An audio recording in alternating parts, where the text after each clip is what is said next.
주시는 하나님 말씀은 히브리서 3장 12절부터 19절이 되겠습니다. 히브리서 3장 12절에서 19절이 되겠습니다. 형제들아, 너희는 삼가혹 너희 중에 누가 믿지 아니하는 악한 마음을 품고 살아계신 하나님에게서 떨어질까 조심할 것이요, 오직 오리라 일컫는 동안에 매일 피차 권면하여 너희 중에 누구든지 죄의 유혹으로 완고하게 되지 않도록 하라. 우리가 시작할 때 확신한 것을 끝까지 견고히 잡고 있으면 그리스도와 함께 참여한 자가 되리라. 성경에 이르렀을 때 오늘 너희가 그의 음성을 듣고 경노하시게 하던 것 같이 너희 마음을 완고하게 하지 말라 하였으니, 듣고 경노하시게 하던 자가 누구냐? 모세를 따라 애굽에서 나온 모든 사람이 아니냐? 또 하나님이 40년 동안 누구에게 노하셨느냐? 그들의 시체가 광야에 엎드려진 범죄한 자들에게 아니냐? 또 하나님이 누구에게 맹세하사 그의 안식에 두르지 못하리라 하셨느냐? 곧 순종하지 아니하던 자들에게가 아니냐? 이러보건대 그를 믿지 아니함으로 능히 들어가지 못한 것이라. 아멘. 아멘. 가나안에 들어가지 못한 이스라엘 백성은 구원 탈락이라는 제목 가지고 목사님 말씀하실 때 큰 은혜가 넘치기를 바랍니다.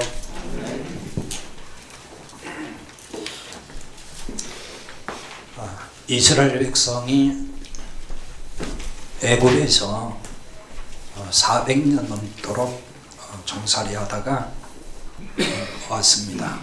출애굽이라고 합니다. 출애굽한 이 백성들이 광야에서 40년을 보내고 이제 가나안에 들어가죠. 그런데 안타깝게도 출애굽 1세에 해당되는 사람들, 여호수아와 갈렙을 빼고는 광야에서 다 죽었습니다. 광야에서 죽은 백성은 가나안에 들어가지 못한 거죠. 그런데 이제 우리가 보통 이 가나안에 들어가지 못했다 하는 이 문제를 어떻게 바라보냐면은 구원받지 못한 사람들, 이 구원과 연결을 해서 구원받지 못한 것이다, 이렇게 주로 이해하고 있고, 또 그런 이야기도 많이 여러분 들었을 것입니다. 일반적으로 이제 출애굽 사건을 구원으로 해석을 합니다. 뭐 거기에 이의를 제기할 사람은 아무도 없습니다. 그런데 출애굽 이후에 이제 광야 40년을 구원받은 후에 삶, 구원받고 나서 그 이후의 생활, 그게 광야 40년이다, 이렇게 이제 볼 수 있죠. 그리고 가나안을 구원받은 자가 들어갈 하나님 나라라고 이해하고 있고, 가나안 땅은 하나님 나라의 모형으로 그렇게 많이 가르치고 있습니다. 또 그렇게 알고 있죠. 이런 등식에서 보면은 구원받은 자일지라도 구원에서 탈락할 수 있다는 논리가 성립이 됩니다. 구원받았어도 도중에 탈락할 수 있다. 그러니까 출애굽을 했어요. 구원받았어요. 근데 광야에서 죽었잖아요. 그러니까 그것이 구원 탈락이다, 이렇게 이제 주장하는 사람들이 말하는 논리가 그거예요. 가나안은 하나님 나라라고 보면은 구원을 받았는데 광야에서 죽었다는 얘기는 그 구원 탈락이다, 이렇게 얘기를 한단 말이에요. 가나안에 들어가지 못하는 그것을 그냥 구원의 탈락이라고 해석하는 이런 경향이 많이 있죠. 그렇게 많이들 알고 있습니다. 그렇다면 이렇게 해석하는 것이 과연 타당한 것일까요? 이렇게 해석하면 이제 충돌하는 것이 나옵니다. 그것은 모세의 구원 문제입니다. 모세는 가나안에 들어갔어요? 못 들어갔어요? 못 들어갔죠. 그럼 가나안에 못 들어갔으니까 가나안에 못 들어가는 것은 구원 못 받은 것이고, 그건 중간에 광야에서 죽었으니까 탈락으로 본다면은 그럼 모세는 구원받지 못한 사람이 되는 거죠. 그 논리에서는 그렇잖아요. 그럼 모세만 특별히 구원받고 다른 사람은 그냥 구원 못 받았고, 이렇게 하면 뭔가 형평성에 맞지 않잖아요. 그게 똑같이 구원이면 구원이고 아니면 아닌 것이 돼야지. 모세는 광야에서 죽었어도 그래도 그는 구원받았고, 그 다른 백성은 광야에서 죽었기 때문에 그건 구원 못 받았고, 이렇게 얘기하면 안 맞는다는 얘기죠. 모세가 구원받았다고 하는 것은 뭐 의심할 여지가 없고 그걸 부정할 사람 아무도 없습니다. 히브리서 11장 24절에서 28절까지 보면은 모세 이야기가 나오는데, 모세는 믿음으로 구원받았다는 걸 증거하고 있어요. 또 마태복음 17장 1절에서 3절에 보면은 예수님께서 베드로와 또 야고보, 요한과 함께 높은 산에 올라가셨다고 나옵니다. 그 산에 올라가셨는데 돌연히 예수님께서 아주 신비롭게 이렇게 변형이 되시는 거예요. 그래서 그 산은 일명 이제 변화산이라고 하죠. 그리고 거기에 모세와 엘리야가 나타났어요. 그 모세와 엘리야가 예수님과 더불어서 말하는 그 장면이 거기 나온 거예요. 제자들이 그 신비한 장면을 봤습니다. 이 부분만 봐도 모세는 분명히 구원받았어요. 구원받은 사람이라고 말해야 되겠죠.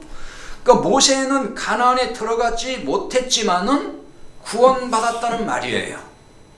그렇다면 이스라엘 백성이 가나안에 들어가지 못한 것을 구원 탈락이라고 말을 할 수 있을까? 그렇게 말을 해야 될까? 여기에 좀 고민이 생기죠? 가나안에 들어가지 못한 것을 구원 탈락으로 보면은 모세도 구원 탈락이 되는 거예요. 똑같이 봐야 되니까요. 따라서 가나안에 들어가지 못한 것을 구원 탈락으로 해석하면은 이런 모순이 발생한단 말입니다. 그런데 왜 가나안에 들어가지 못한 것을 많은 사람들이 구원 탈락이라고 해석하는 것일까요? 아마도 그것은 여러 이유가 있지만은 히브리서 3장의 말씀과 그리고 그 뒤에 이어지는 4장, 5장, 또 길게는 6장으로 이어지는 그 말씀 때문일 거로 보입니다. 히브리서 3장, 오늘 일부만 읽었습니다만은 이 히브리서 3장은 광야 이스라엘 백성을 배경으로 해서 말씀하고 있어요. 이스라엘 백성이 광야에서 했던 일, 그들이 잘못했던 것을 상기시키면서 이스라엘 백성 그들처럼 하지 말라는 거예요. 그리스도인들이 그렇게 살면 안 된다, 이거 말씀하는 거거든요. 그래서 8절에서 10절, 오늘 8절에서 10절에 보면은 광야의 이스라엘 백성이 마음을 완고하게 했던 것처럼 그렇게 하지 말라는 거예요. 완고하게 하지 말라는 거죠. 이스라엘 백성이 하나님을 시험했다라고 나옵니다. 그래서 하나님이 분노하셨다는 거예요. 이 때문에 이스라엘이 하나님의 안식에 들어가지 못했다고 나옵니다. 11절을 보면 그렇게 되어 있어요. 내가 노하여 맹세한 바와 같이 그들은 내 안식에 들어오지 못하리라 하였느니라 그랬어요. 그 안식에 들어오지 못하겠다는 말은 가나안에 들어오지 못하겠다 그 말이잖아요. 가나안에 못 들어가는 것을 안식에 들어가지 못했다, 이렇게 말씀하는 거예요. 그런데 이것을 이제 천국, 즉 하나님 나라에 들어가지 못했다는 것으로 대부분 이해하고 있고 그렇게 해석하는 경향이 많습니다. 따라서 가나안에 들어가지 못한 것은 천국에 못 들어간 것이니까 그건 구원 탈락이다. 광야에서 죽었다는 얘기는 구원 탈락이라고 얘기를 하는 거죠. 그 왜 이런 해석이 나오는 걸까요? 이 가나안은 앞에서 말씀드렸지만은 이 천국의 모형, 그러니까 가나안은 하나님 나라의 그림자고 모형이라는 그 고정관념 때문에 이런 해석이 나오고 또 이렇게 이해를 하게 된다는 거죠. 그래서 우리 찬송가에도 그런 가사가 있죠. 며칠로 요단강 건너가 만나리. 그러니까 이런 걸 잘 모르는 사람들은 왜 요단강 건너가서 만난다고 할까? 요단강을 건넌다는 얘기 이제 죽음을 얘기하는 거예요. 그 요단강 건너가면은 가나안이잖아요. 이게 가나안을 하나님 나라라고 하는 모형으로 보는 거잖아요. 그러니까 요단강 죽음 후에는 저 하나님 나라에 가서 만난다. 이 그런 가사인 거죠. 예, 그렇게 지금 그걸 해석을 하는 거예요. 그 찬송가 가사에서도. 근데 그 호주의 신학자인 시도로 박스터라는 분이 있는데 99년도인가요? 그때 이제 돌아가신 분인데 그분은 그 가나안을 천국에 비유할 수가 없다. 이런 얘기를 해요. 그렇게 해석합니다. 그분은. 그 이유가 뭐냐면은 가나안은 싸워서 정복했다 그 얘기예요. 가나안은 여호수아를 중심해서 싸워서 정복 전쟁을 했잖아요. 그 얘기를 하는 거예요. 그러니까 천국, 하나님 나라는 어떻게 정복 전쟁을 해서 들어가는 거냐. 그러니까 가나안을 하나님 나라의 모형으로 보기에는 좀 무리가 있다. 그 얘기겠죠. 저도 동의합니다. 이 가나안을 천국의 모형으로 보는 중요한 이유는 어디에 있냐면은 보통 이제 가나안을 이스라엘 백성이 하나님 주신 기업이라고 그러잖아요. 하나님 약속에서 주신 땅, 유업 혹은 기업이라고 하잖아요. 바로 그 문제로 보는 거죠. 이 가나안 땅은 이스라엘이 하나님께 받은 기업이다. 그처럼 하나님 나라를 우리가 유업으로 받는다, 기업으로 받는다 이 말을 하잖아요. 그렇게 등식을 자꾸 만들어 간 거죠.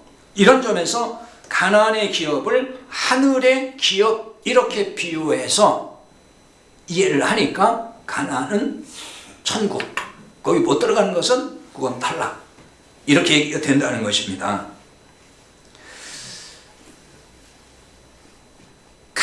이 가나안의 기업이라고 하는 것은 가나안을 그냥 기업이라고 하는 작은 그림만 보면은 뭐 하늘의 기업에 비유할 수 있다고 봐요. 그 부분만 딱 띄어서 이렇게 놓고 보면은.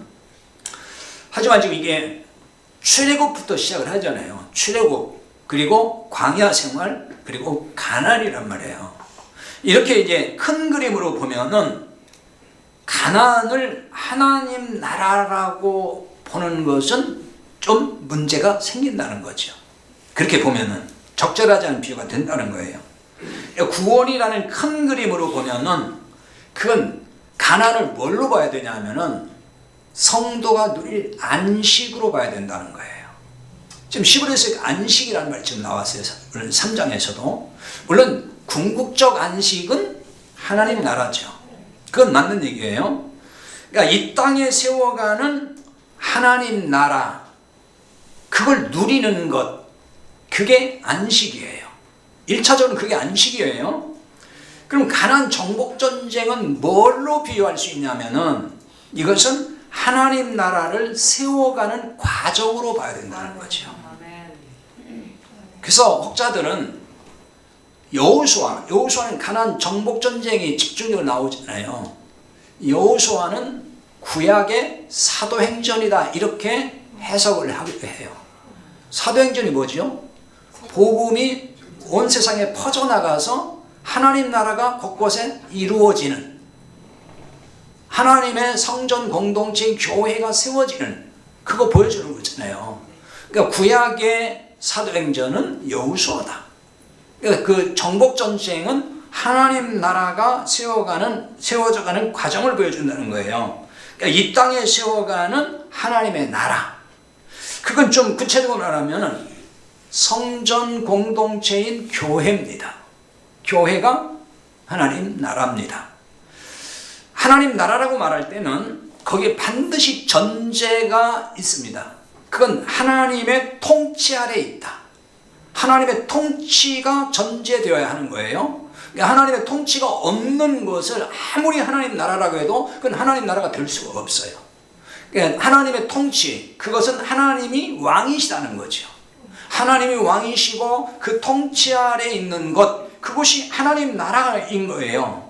하나님의 통치가 이루어지는 곳, 그곳이 하나님 나라입니다. 하나님 통치 아래 있으면 거기에 뭐가 있냐면 진정한 평화, 샬롬이 이루어지고 거기에 진정한 안식이 있는 것입니다. 이스라엘 백성이 완고하고 하나님을 시험하여 안식에 들어가지 못했다라고 했습니다. 그 완고하고 하나님을 시험했다는 얘기는 하나님을 왕으로 섬기지 않았다는 거예요. 그 통치를 거부한 거잖아요. 하나님의 통치에 순종하지 못하고 원망과 불평으로 일관했습니다. 이들은 결국 가나안이라고 하는 이 약속의 땅, 즉 안식의 땅에 들어가지 못했다는 겁니다. 안식에 동참하지 못했다는 말이에요. 이것을 구원 탈락이라고 보면은 앞서 설명한 대로 모순이 발생하는 거예요. 따라서 구원받았지만 불순종으로 인해서 안식을 누리지 못한 것으로 봐야 한다는 거죠. 오늘날 이 문제를 그럼 어떻게 이해를 해야 할까요? 구원받았어도 하나님께 순종하지 않으면 구원에서 탈락한다는 말일까요? 그게 아니라고 한다면 반대로 그러면은 그럼 하나님께 순종하지 않아도 상관없다 뭐 그런 얘기일까요? 자, 그것도 아니죠. 이 문제를 깨닫기 위해서 먼저 이 히브리서의 1차 독자가 누구인지를 살펴봐야 돼요. 자, 히브리서는 글자 그대로 지금 유대인, 이스라엘을 지칭하는 용어가 히브리입니다. 히브리라는 말은 원래 저 물 건너왔다 그런 뜻이에요. 건너왔다, 저쪽에서 건너온 사람들 그런 뜻이거든요. 그건 이제 아브라함이 저 메소포타미아 유브라데스 강을 건너가지고 가나안 땅에 왔어요. 그래서 그때 가나안 사람들이 아브라함을 보고서 히브리 사람 이렇게 말을 한 거예요. 거기서부터 히브리란 말이 나왔고 그게 유대인, 이스라엘 백성의 별칭이 되기도 한 거예요. 그래서 지금 히브리인 그러면 유대인 똑같은 얘기가 되는 것입니다. 그러니까 히브리서라고 한 걸 보면은 이 서신서가 히브리서가 누구에게 보낸 거냐면은 유대인으로서 그리스도인 된 사람들에게 1차적으로 보낸 서신서예요. 그걸 1차 독자라고 하는 겁니다. 그러니까 성경을 기록할 때는 1차 독자가 있어. 맨 먼저 이걸 기록해서 보내서 그걸 읽게 된 사람들, 그게 유대인으로서 그리스도인 된 사람들이란 말입니다. 그게 히브리서예요. 그래서 히브리서는 구약의 배경을 모르면 이해하기가 어려워요. 히브리서 여러분 보시면 알지만은 전부 구약의 제사 얘기가 나옵니다. 그거 모르면은 히브리서 이해 못하는 거예요. 유대적 배경을 모르면 안 된다는 거죠. 히브리, 즉 유대인 그리스도인들이 보낸 서신서이기 때문에 바로 이런 상황이 지금 벌어지는 겁니다. 그러니까 초대교회 당시 유대인 그리스도인들은 예수님을 믿고 산다는 게 너무너무 힘들었어요. 물론 유대인 그리스도인들만 그런 건 아니죠. 그 당시에 뭐 이방인 중에서도 그리스도인 된 사람 다 마찬가지였습니다. 로마 제국 하에서 로마 제국의 박해를 다 받았습니다.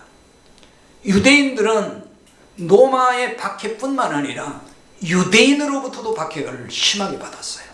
왜냐하면 유대교를 배신한 자가 되거든요. 그들은 예수님 인정하지 않잖아요. 메시아로. 지금도 마찬가지란 말이에요. 지금도. 그 시대에는 뭐 말도 못했어요. 그래서 유대인들로부터 온갖 핍박과 박해 그리고 미혹을 받았습니다. 특히 이제 미혹을 견디다 못해서 그 예수님을 믿는 복음의 신앙에서 유대교로 돌아가는 자들이 자꾸 생기는 거예요. 돌아왔다가 다시 가는 거예요. 그쪽으로. 바로 이런 그리스도인들을 향해 주신 말씀이 히브리서인 것입니다. 이런 관점에서 오늘 말씀을 상고할 필요가 있어요. 그러니까 오늘날에도 미혹을 받아서 복음의 신앙에서 흔들리는 성도들이 많이 있어요. 그런 성도들이 많이 있단 말입니다. 당시 유대 그리스도인들을 그럼 누가 미혹을 했고 그 미혹이 무엇이었을까요? 말씀드린 대로 유대 율법주의자들 1차적으로 유대인들이죠. 예수님 믿으면 안 된다고 강력하게 이 사람들이 반대하고 다니는 거거든요. 유대인에서 예수님 믿는 사람들을 잡아다 막 죽이려고 하고 온갖 박해를 다 했잖아요. 그래서 예수님을 믿지 말고 다시 유대교로 돌아와라 그 얘기거든요. 그게 뭐냐면 율법으로 돌아와라 그 말과 똑같은 거거든요. 율법으로 돌아와야 된다. 또는 예수님을 믿으면서도 그렇게 말하는 사람들도 많았어요. 초대교회 안에. 교회 공동체 들어오긴 했어요. 유대인으로서 예수를 믿는다고 하면서.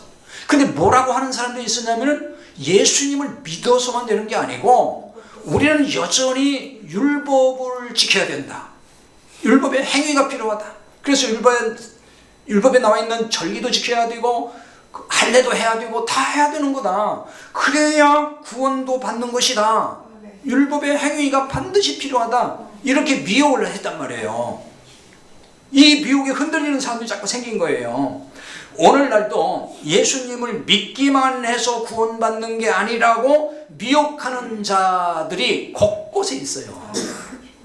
사방이 있습니다. 요즘 세상은 뭐 그 유튜브 영상이 또 대세잖아요.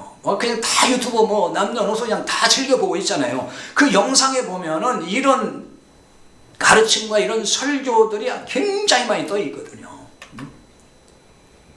믿어서만 되는 게 아니라는 거예요. 말씀대로 살아야 된다. 율법 지켜야 된다. 그래야 구원도 받는 것이지 그렇지 않으면 구원 받아서 탈락한다. 이렇게 설교하고 가르치는 영상들이 굉장히 많아요. 아주 교묘하게 미혹하는 자들이 많습니다. 근데 그 이야기를 들어보면 그게 받아들이기 훨씬 편해요. 왜 그런지 아십니까? 우리 바탕이 그런 거거든요.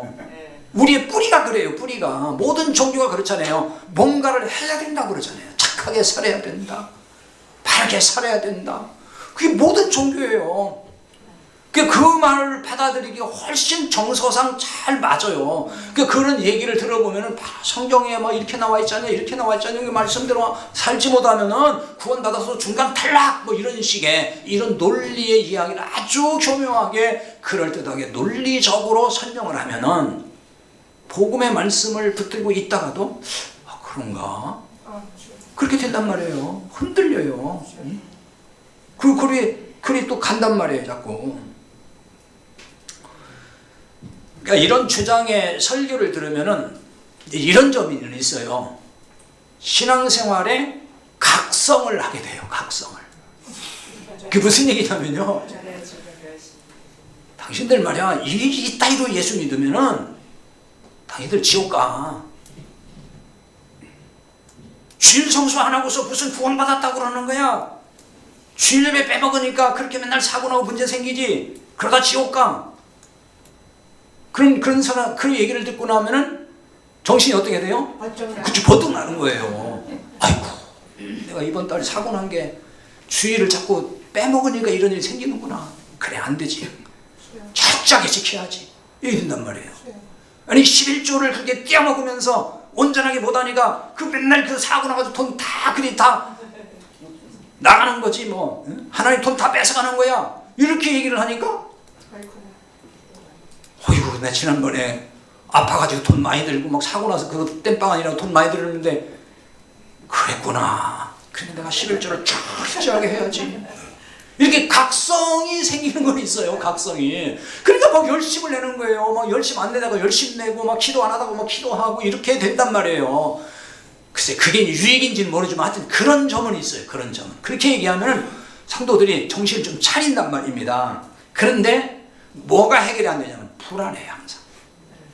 항상 불안해요. 열심을 좀 내다가도 열심히 식으면은 그때부터 불안해져 이제. 아이고 내가 이렇게밖에 신앙생활 못 해가지고 뭐 무슨 구원을 받겠어, 무슨 복을 받겠어, 이래서 불안해지는 거예요. 내가 또 이런 또 죄를 졌는데 이래가지고 내가 어떻게 구원받았다고 할 수, 나 이제 지옥 갈지도 몰라. 이래가지고 이제 불안해져 그때부터. 그래서 이런 불안 때문에 저한테 상담을 요청하는 분들이 종종 있어요. 우리 교회 성도들 말고요. 제 설교도 전화 와서 물어보는 거예요.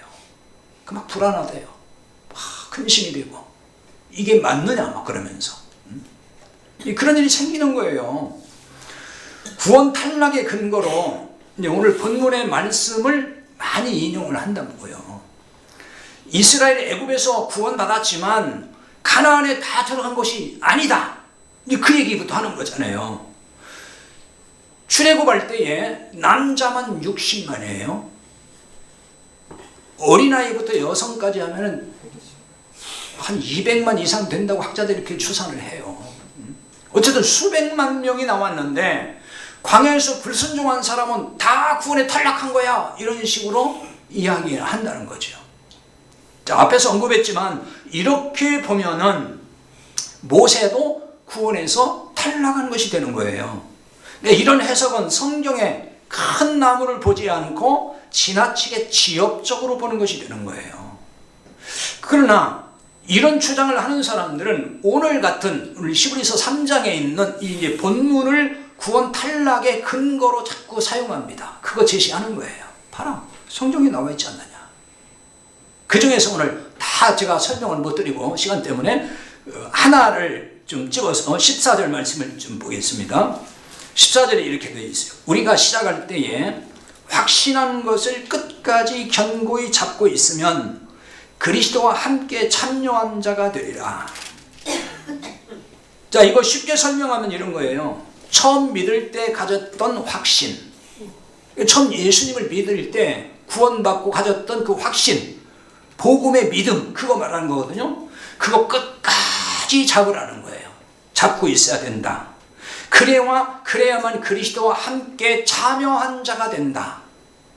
그리스도와 함께 참여한다는 얘기는 원래 여기 이제 참여한다 이 뜻은 함께 소유한다, 뭐 이런 뜻이에요. 함께 소유한다.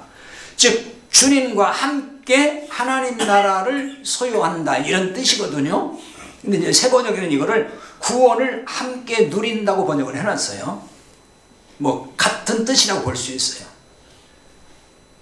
예수님과 함께 구원을 함께 누리는 자가 된다.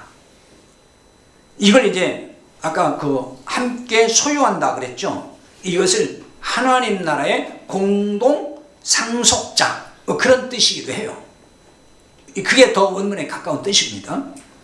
근데 이게 반대로 말하면 이런 거예요. 이게 그걸 반대로 이해하면은 중간에 그 확신을 놓치게 되면 놓칠 때는 하나님 나라를 상속받지 못한다.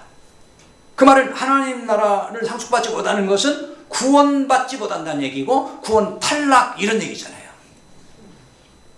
처음 믿고 구원 받았어요. 그런데 그 확신을 놓쳐버리면은 그냥 구원이 탈락이다. 지금 이런 얘기가 된단 말이에요. 그러니까 이 말씀을 그렇게 인용하는 거예요. 봐, 구원은 탈락도 될 수 있는 거야. 이렇게 설명을 하는 거예요. 그러면 이 말씀이 과연 그런 뜻일까요? 여기서 이제 문제가 뭐냐면 이 번역상에도 문제예요. 제가 종종 말씀드리죠. 여기 확신한 것, 시작할 때 확신한 끝까지 견고히 잡고 있으면 했죠. 이게 지금 언어에서는 가정법입니다. 가정법이에요. 그 다음에 참여한 자가 되리라 그랬습니다. 그 되리라는 우리말 지금 번역으로 보면 뭐죠? 미래형이잖아요. 앞으로 그렇게 된다 하는 거예요. 지금 된 게 아니에요. 앞으로 그렇게 되는 거예요. 근데 원어에는 이것이 완료형으로 되어 있어요. 완료형은 뭐예요? 끝났다는 거예요. 이미 이루어진 걸 말하는 거예요.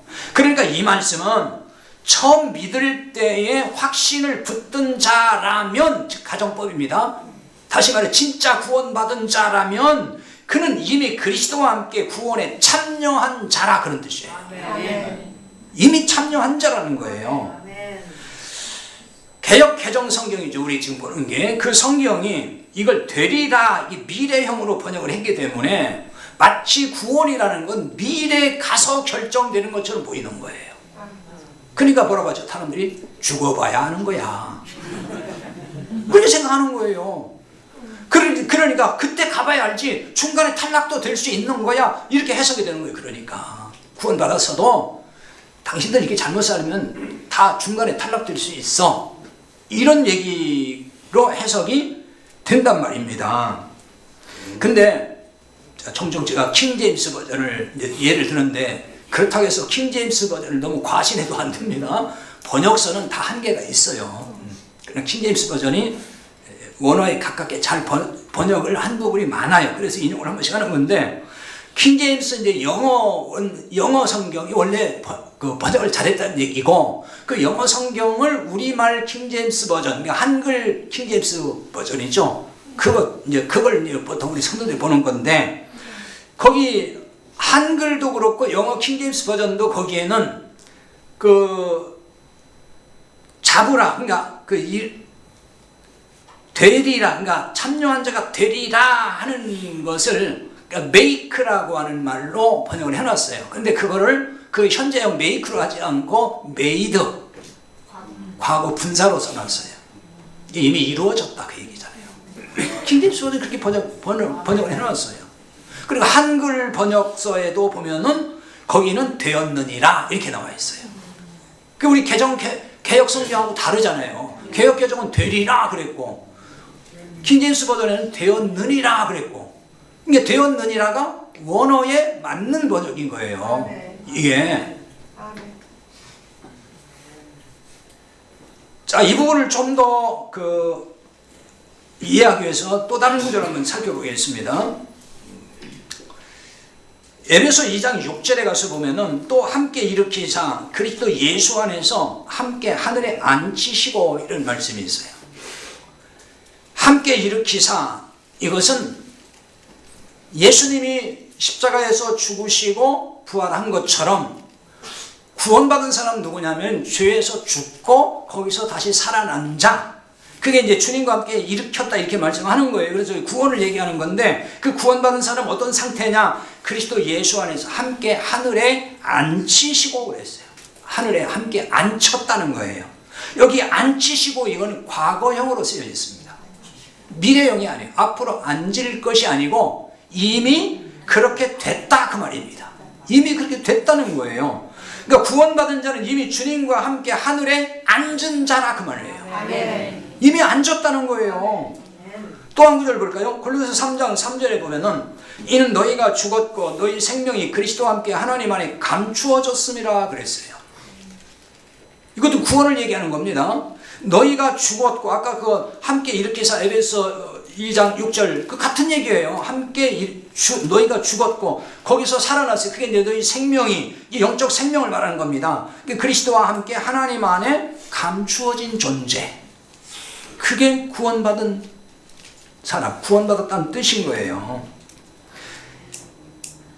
여기 감추다 이 말이 이제 또 원어에 보면 완료형으로 되어 있어요. 감추다.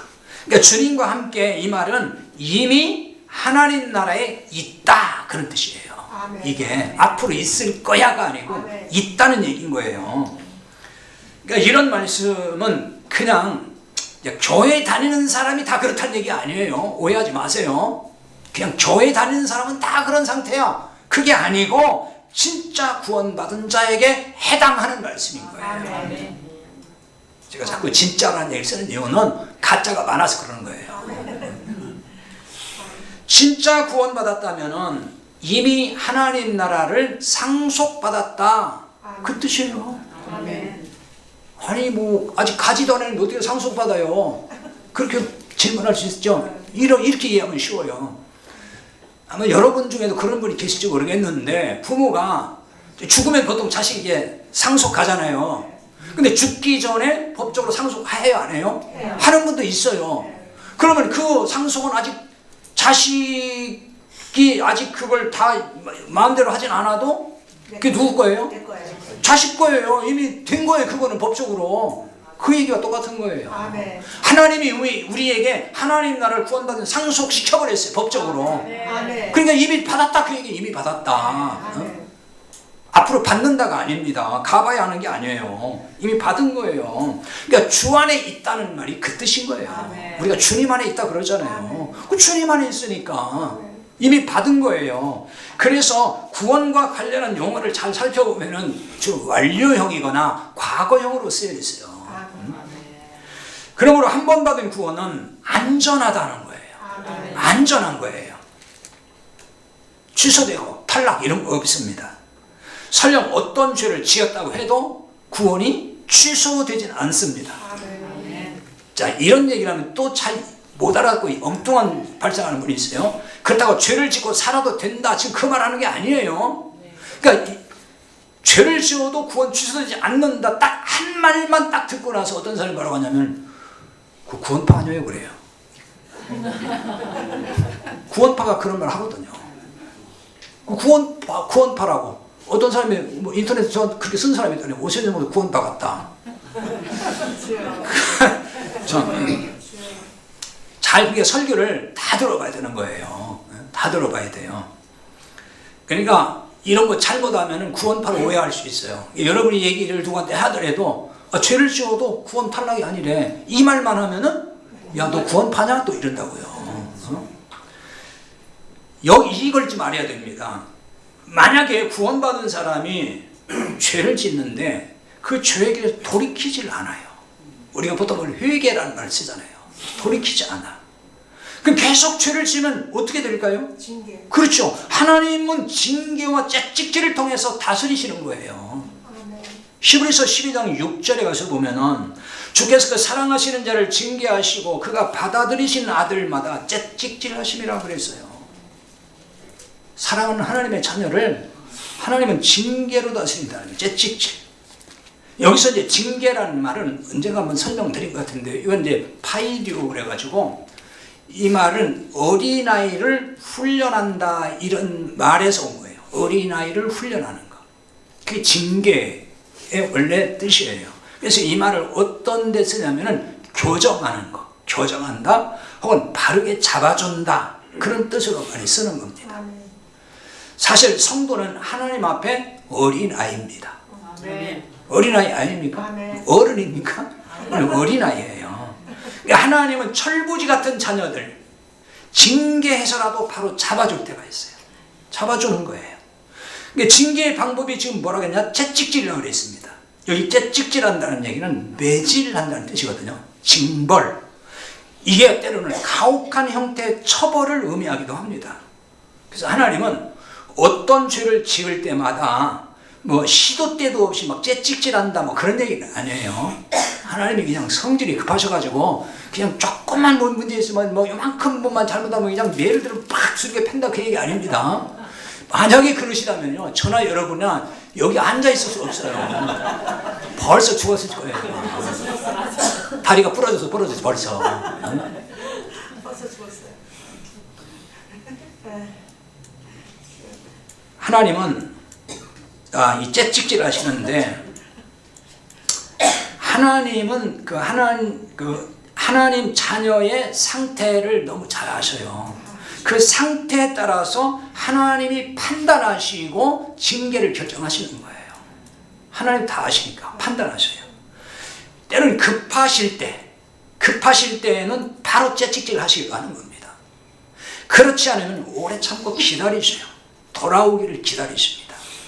기회를 자꾸 주죠.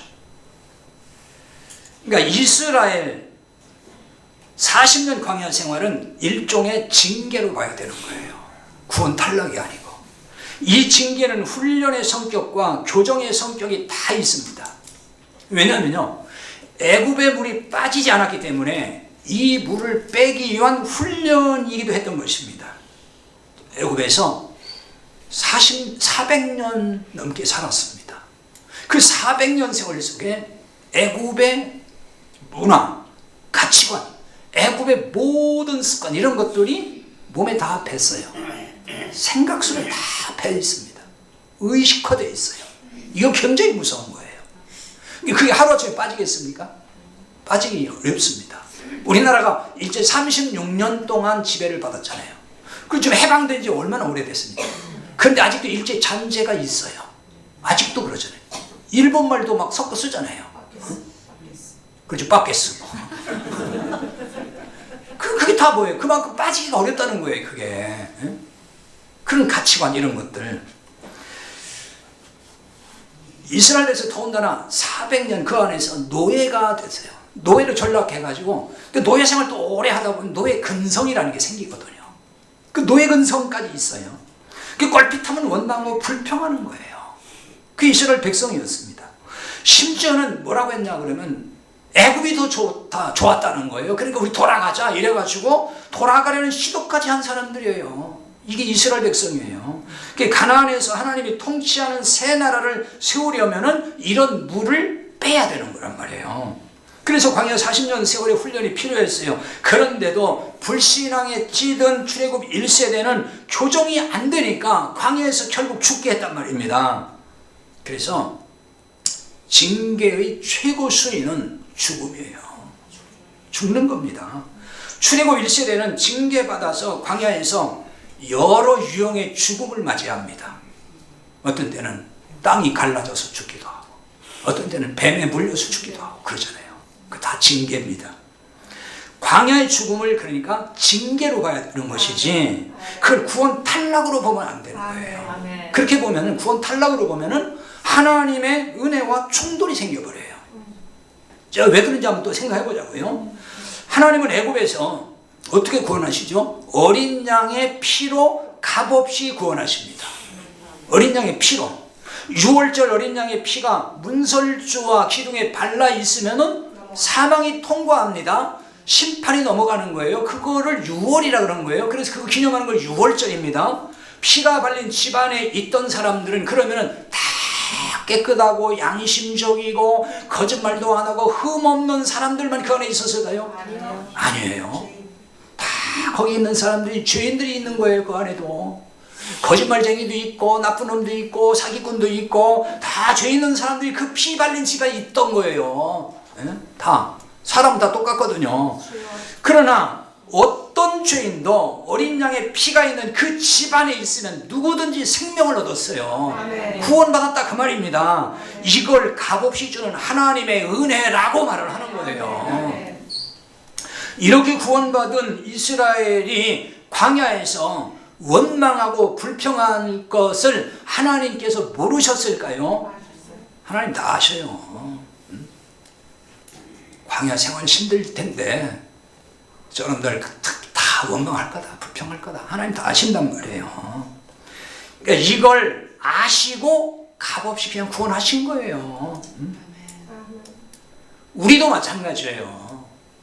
여러분 뭐 구원할 때, 야, 내가 너 구원하면은 너는 아마 앞으로 그냥 이만큼도 잘못 안 하고 그냥 완벽하게 정말 깨끗하게 살 사람을 믿고 내가 너 구원한다. 그러는 거예요? 아니요, 다 아셔요. 너 뭐 지금 잘못했다고 하면 눈물 콧물 흘리지만 너 며칠도 못 가 또 그럴 거 내가 알아. 그런 중에 구원받은 게 우리란 말이에요. 그래서 그걸 은혜라고 하는 거예요. 그걸 모르고 그러니까 야, 너 그럴 줄 몰랐어. 내가 그럴 줄 알았으면 너 구원 안 시킬 건데 너 이렇게 또 거짓말하냐? 너 구원 탈락! 하나님 이러는 거예요? 그게 아니다 그 얘기입니다. 그게 아니란 말이에요. 근데 불신앙에 빠져 원망하고 불평했다고 해서 구원에서 탈락시킨다 그러면 이게 하나님의 은혜와 모순이란 말이에요. 이게 충돌이 된단 말입니다. 그러니까 구원 탈락이 아니라 징계로 볼 이유가 바로 여기에 있는 거예요. 지금도 마찬가지예요. 구원받은 하나님의 자녀가 죄를 지으면 징계해요. 돌이키지 않을 때, 깨닫지 못할 때. 물론 징계의 방법은 여러 가지 있겠죠. 구원에서 탈락시키는 게 아니라 징계로 다스리는 겁니다. 징계의 최고 수위는 말씀드린 대로 육체의 죽음입니다. 크고 작은 징계를 받고도 끝내 돌이키지 않으면 생명을 하나님이 치시는 거예요. 그렇다고 해서 여러분이 이렇게 얘기하면 안 돼요. 일찍 죽는 사람을 보고서 저 사람 징계받아가지고 죽는 거야 이렇게 말하면 안 돼요. 그건 여러분이 판단할 문제가 아니에요. 하나님이 하시는 거예요. 그러니까 모든 죽음이 다 하나님의 징계란 뜻이 아닙니다. 모든 죽음이 다 그런 건 아니에요. 때로는 고난이 신비이듯이 고난이 참 신비로워요. 신비하다는 얘기는 우리가 다 이해 못한다는 거예요. 뭐 죄 때문에 그래 꼭 그렇지 않단 말이에요. 욥기서를 통해 요즘 우리 욥기서 묵상하잖아요. 욥기서를 통해서 그걸 보는 거예요. 그러니까 육체의 죽음도 마찬가지예요. 하나님만이 아시는 신비예요. 죽음이라는 것은. 그러니까 그거를 우리가 왈가왈부 이렇게 함부로 판단하면 안 되는 거예요. 죽음의 문제를 놓고서. 그러니까 한 인간의 고난이나 죽음을 보면서 우리가 함부로 판단하지 말아야 되는 것입니다. 알고 보면 죽음이라는 징계도 하나님의 은혜가 아닐 수가 없어요. 왜냐하면 더 이상 죄짓지 않도록 하시는 하나님의 초치이기 때문에 그래요. 초치가 뭔지 아십니까? 불러들인다는 말이거든요. 가끔 보면은 왜 일본에서 망언을 하면은 일본 대사관 대사를 이렇게 초치했다고 방송에 나오잖아요. 그 되게 어려운 말인데 그게 불러들였다 그 말이에요. 그 항의하는 거잖아요. 당신 나라 왜 그래? 이러면서. 그러니까 하나님의 초치가 먼저 하세요. 야, 너는 내 피로 거룩하게 된 내 자녀 아니냐? 근데 왜 자꾸 이렇게 더럽게 살려고 그래? 왜 이렇게 끝까지 말을 안 들어? 안 되겠다. 내가 너를 불러들여야 되겠다. 그게 죽음인 거예요. 그게 죽음이란 말이에요. 그러니까 그게 저주가 아닌 거예요. 그래서 하나님의 은혜예요, 그것도. 그러므로 하나님의 징계는 구원 탈락의 저주이거나 하나님이 버리셨다는 게 아니에요. 왜냐하면 구원받은 하나님의 자녀는 하나님의 소중한 분기시고 기업이 되기 때문에 그런 것입니다. 신명기 32장 9절에 보면은 여호와의 분깃은 자기 백성이라 야곱은 그 택하신 기업이로다 이런 말씀이 나옵니다. 여호와의 분깃이 자기 백성이래요. 하나님 백성이 하나님의 분깃이고 기업이라는 겁니다. 이 분깃이라는 말은 히브리어 헬레크라고 하는 이 명사인데 이거는 영토라는 뜻이에요. 목 그런 말입니다. 하나님의 백성이 하나님의 영토예요. 하나님이 다스리는 곳이라고 그랬잖아요. 그 하나님의 영토예요. 그게 하나님 다스리는 곳이니까 하나님 나라고, 하나님 나라라는 말은 하나님의 영토라는 얘기예요. 같은 얘기. 그러니까 그 다음에 택하신 기업이다 그랬는데 이런 번역 때문에 자꾸 혼선이 오는데, 여기 택하신이라는 건 우리가 마치 그 구원받도록 택하고 또 지옥 뭐 가도록 그냥 또 예정해서 뭐 예정 못 받고 뭐 그런 택함, 그게 아닙니다. 여기 택하신이라는 이 단어는 헤벨이라는 히브리 말인데 이 말이 또 영토라는 뜻이에요. 영토. 무슨 뭐 선택 그런 뜻이 하나도 없어요. 그냥 영토의 영토, 끈 뭐 그런 말입니다. 그 다음에 이제 기업 같은 얘기입니다. 이것도 유산, 재산, 소유 그런 뜻입니다. 그러니까 이걸 종합하면 무슨 얘기냐? 구원받은 하나님의 백성은 그의 하나님의 영토가 된다는 거예요. 하나님의 영토가 되고 하나님의 그게 재산이 되고 하나님의 소유라는 거예요. 그게 누구예요?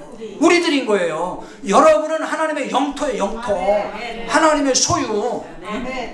그걸 신약에서 똑같이 말씀해요. 에베소 1장 11절에 보면 우리가 그 안에서 기업이 되었으니 이렇게 나온다. 우리가 그 안에서 기업이 되었다. 구원받은 우리가 그 안에서, 그리스도 안에서 하나님의 기업이 되라는 거예요. 기업이 됐다는 거예요. 소유입니다. 여기서 기업이 되었으니 이것도 과거예요. 이미 기업이 돼버렸어요. 아멘. 앞으로 되는 게 아니에요. 하나님이 당신의 생명값으로 소유된 자녀들을 버리시겠냐고요? 탈락시키겠냐고요? 지옥으로 버리겠냐고요? 하나님의 영토인데, 하나님 것인데 구원에서 탈락시키지 않는다는 말입니다. 징계를 통해서라도 끝까지 붙들고 가시는 거예요. 그래서 은혜의 하나님이라 이렇게 말을 하는 거예요. 진짜 구원받지 않은 교인이 이런 말을 들으면은요, 아, 이제 마음대로 살아도 되겠다. 뭐 죄를 져도 뭐 구원 탈락 아니니까 괜찮지 않겠어? 여러분 혹시라도 지금 그 생각이 들으면 그 사람은 틀림없이 구원 못 받은 사람일 거예요. 구원 못 받은 사람은 그런 생각이 들어요. 이런 얘기를 들으면. 구원받은 사람은 성령이 임했다 그랬잖아요. 그런 생각이 드는 게 아니에요. 내가 하나님의 거룩한 백성으로서 어떻게 살아야 될까? 이런 생각이 드는 거예요. 이런 생각. 마음대로 살아야 되겠다 이런 생각이 아닌 거예요. 구원받은 백성이 마음대로 살다가는 징계받아서 큰 고통을 겪을 수 있다니까요. 그럼 뭘 잃어버리냐? 안식을 잃어버리는 거예요. 안식을 누립니다. 그런데 문제는 이 땅에서 사는 동안 끊임없이 죄의 유혹이 있다는 거죠. 그래서 넘어져요. 그래서 또 뭔가 잘못을 해요. 그래서 13절에 이렇게 말씀한다고요. 오직 오늘이라 일컫는 동안에 매일 피차 권면하여 너희 중에 누구든지 죄의 유혹으로 완고하게 되지 않도록 하라. 죄의 유혹으로 완고하게 되지 않도록 하라는 거예요. 오늘이라 일컫는 동안 매일, 이 말은 오늘이라고 하는 그날 그 말입니다. 매일같이. 여기 유혹이라는 말은 속임수라는 뜻입니다. 이 말은 원래 극장에서 즐거운 요술 등을 의미하는 용어예요. 그런 데 쓰는 말이에요. 즐거운 환상, 그런 뜻으로 사용하는 거예요. 즐거운 환상이 뭐예요? 실제가 아니라는 얘기잖아요. 그걸로 끝나는 거, 그게 유혹이에요. 항상 그 죄의 유혹이라는 거는 사람에게 환상을 주는 거잖아요. 즐거울 것 같다는 생각이 들어요. 그런데 죄를 짓고 나면 즐거움이 있어요? 없어요. 그때부터 고통이에요. 안식을 잃어버리는 거죠. 그래서 여기서 유혹의 본질은 뭐냐? 율법주의 유혹이라고 봐야 되는 거예요. 앞서 말씀드렸듯이 이 히브리서의 1차 독자는 유대 그리스도인이기 때문에 그런 것입니다. 그래서 여기 유혹의 본질은 율법주의라고 봐야 되는 거예요. 유대 그리스도인들이 받은 최대의 유혹은 율법으로 돌아가야 한다는 거예요. 돌아가라, 그런 얘기예요. 그 유혹이 최대 유혹이었어요. 한국교회 상황으로 보면은 예수님만 믿어서 되는 게 아니라고 하는 그 유혹, 같은 얘기입니다. 그러니까 믿을 뿐만 아니라 율법의 행함이 따라야만 구원받고 복을 받는다고 하는 그 유혹, 그런 논리의 유혹인 거예요. 그러니까 이런 신앙이 한국교회 주류를 형성하고 있어요.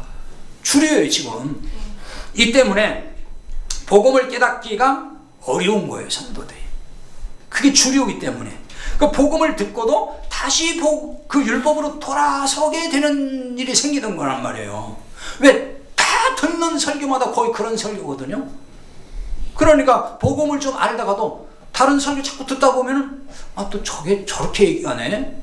그 솔깃해져. 아까 말씀드린 대로 그 말 들으면요, 그게 받아들이기 정서상 되게 편하다니까요. 돌아서고 말아요. 그래서 지금 어떻게 하라는 거죠? 오늘 말씀에서 매일 피차 권면하라는 거예요. 권면하며, 이 말은 파라칼레오라는 동사인데요. 이게 원래 어디에서 온 말이냐면 자기 곁으로 부른다 그 말이에요. 이리 와, 이리 오세요. 여기 옆에 좀 있으세요. 거기서 나온 말인데, 자, 이 말이 격려한다. 그 다음에 위로한다. 뭐 애원한다, 부탁한다, 달랜다, 뭐 그런 뜻으로 많이 사용을 합니다. 그게 파라칼레오예요. 그게 바로. 그러니까 우리 공동체에서 서로 이런 노력이 참 필요합니다. 이런 노력이. 특히 복음을 깨달은 성도들이 복음을 잘 모르는 성도들에게 이렇게 대해줘야 된단 말이에요. 그러니까 복음을 잘 모르는 교회를 보고, 아니 아직도 복음을 몰라요? 그렇게 설교 듣고도 몰라요? 이렇게 핀잔하면 안 되는 거예요. 왜냐하면 깨닫는 사람은 쉽게 깨닫지만 더딘 사람도 많아요. 잘 못 알아들어요. 그런 사람 핀잔한다고 될 일이 아니에요. 그러니까 교회를 오래 다녀도 복음을 잘 모를 수 있어요. 우리 한국교회 풍토가 비복음적인 요소로 가득하지 않습니까? 그게 주류잖아요. 그러니까 이런 풍토에서 교회 생활을 해왔기 때문에 복음을 제대로 듣기가 어려웠어요. 그러니까 복음을 정확히 깨닫기도 힘들었고, 또 그런 사람에게 들려주면 그게 참 무슨 말인지 어려워한단 말이에요. 자, 우리 교회는 대부분 복음의 진리에 목마른 성도들이 모였어요. 그렇지만 성경을 보는 복음의 깊이와 복음을 깨닫는 정도는 다 같지 않습니다. 달라요, 제가 볼 때. 아직도 그 복음의 눈이 감긴 분도 있고, 눈이 좀 떠져가는 분도 있고, 확 열린 분도 있고 그래요. 다 다릅니다. 복음의 눈이 확 열린 성도에게 필요한 자세, 그게 바로 뭐냐면은 앞서 언급한 파라칼레오라고 하는 이 권면, 그게 필요한 거예요. 그러니까 상대하는 성도가 어떤 상태인지에 따라서 대하는 자세를 달리해야 된단 말이에요. 여러분, 성령님에 대한 별칭이 있잖아요. 보혜상. 그게 파라클레토스예요. 그 파라칼레오 같은 얘기인 거예요, 사실은. 그럼 성령님, 파라클레토스, 이 말은 변호자 혹은 위로자, 격려자, 그런 뜻이거든요. 그럼 그 성령님이 임한 사람이 구원받은 사람이잖아요. 그럼 그 성령님이 우리에게 어떤 마음을 주겠어요? 누군가를 격려하게 만들고 위로하게 만들고 그럴 거 아닙니까? 응? 격려와 위로가 필요한 사람이 있어요, 성도 중에. 그런 분이 있고, 또 어떤 성도는 부탁을 하는 자세로 대해줘야 될 분도 있어요. 부탁을 해야 돼. 내가 아쉬운 건 아니지만 부탁을 해야 돼. 그 영혼을 위해서 그런 거단 말이에요. 그런 분도 있고, 또는 애원할 필요가 있는 사람도 있어요. 때로는. 왜 이런 사람이 있잖아요. 왜 그 자식 중에서 부모가 애들 키우다 보면은 하도 말을 안 듣고, 때려도 안 듣고, 욕을 해도 안 듣고, 그러면 이제 부모가 어떡하죠? 아이고, 내가 너 핀다. 제발 좀, 너 그렇게 살지 마. 그 애원이잖아요. 그러니까 때로는 교회에서 이것도 필요하다는 거예요. 도저히 안 통하면은 개인적으로 만나서, 그 뭐 부모가 무슨 뭐 잘못이 있어 그런 거 아니잖아요. 그 자식을 사랑하니까 그런 것처럼. 우리에게 파라클레토스 성령님이 임했다면은 우리 마음이 그런 마음이 되어야 한다, 그런 얘기예요. 또 때로는 잘 달래야 할 사람도 있다는 얘기예요. 그러니까 상대하는 성도의 영적 상태에 따라서 접근해서 복음을 잘 깨닫도록 도와줘야 됩니다. 그러니까 먼저 복음의 진리를 깨달은 성도들의 이 같은 헌신이 절실한 거예요. 그러므로 율법주의 유혹에 빠져 참 안식을 누리지 못하는 이런 성도들이 없어야 되지 않겠습니까? 우리 신앙생활 안식을 해야 되죠. 안식을 누려야 되잖아요. 그게 진정한 평안입니다. 우리 모두 구원받은 성도로서 복음의 말씀에 순종해서 참 안식을 누릴 수 있기를 바랍니다. 말씀부터 같이 기도하시겠습니다.